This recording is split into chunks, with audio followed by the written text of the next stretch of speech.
The girl was hiding under the bed trembling. At that moment, a monster jumped down and began searching for her. She held her breath. Then the monster let out a roar. It sounded like it was calling to one of its kind. Brian thought there was no way she could escape this time. But then the monster turned and walked toward the window and disappeared into the night. Brian quickly shut the bedroom window, then quietly walked to the living room to close the front door. But strange noises suddenly came from the roof. Brian tensed up again. She rushed downstairs in a panic. She thought once the front door was locked she would be safe. But suddenly all the electronics in the house started flickering.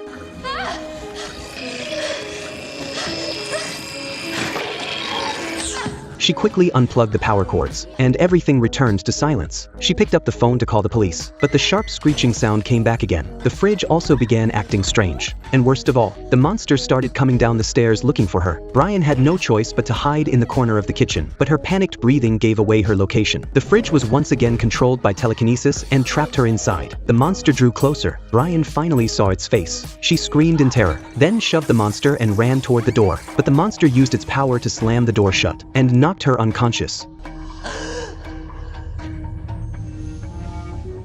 Brian woke up and crawled across the room in a panic, but then realized she could no longer control her body. In desperation, she grabbed something sharp and stabbed it into the alien's head. Brian fainted from the shock. The next morning, she saw the alien's body lying on the floor and realized it was all real. She found a cloth and covered the alien's body, then tried to call the police. But the phone was dead and none of the electronics worked anymore. Brian decided to go outside for help, but strangely there was no one on the street. An ambulance had flipped over in the middle of the road. The nearby houses had also been attacked. Clearly, she wasn't the only one who encountered an alien last night. Just then, dark clouds began rolling over the town, moving straight toward Brian. She ran back home. On the way, she saw the missing neighbors. They stood together with their right hands raised, staring blankly into the sky. It looked terrifying, and something seemed to be moving inside their throats. A man noticed Brian.